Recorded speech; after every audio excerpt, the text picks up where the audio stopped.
वज़ीर आज़म शहबाज शरीफ की शहीद कैप्टन अहमद बदर के घर आमद, तलागंग में वालिद से मुलाकात की, जिन्होंने बेटी की शहादत पर फख्र का इजहार किया है।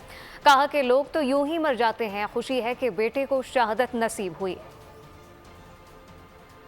ये वो लोग हैं जो पूरी कौम की दुआओं के मुस्तहिक हैं और इज़्ज़त और एहतराम के मुस्तहिक हैं, और इंशाअल्लाह क़यामत तक ये कौम तारीख़ उनको याद रखेगी।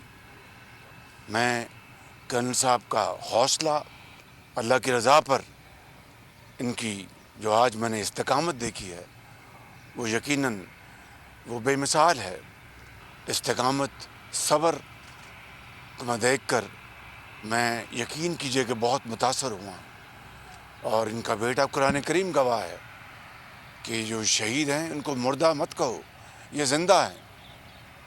और इनको देखकर मुझे नहीं, सबको जुर्रत मिली है, सबको हौसला मिला है। सब्सक्राइब करें और बेल दबाएं ताकि कोई खबर रह न जाए।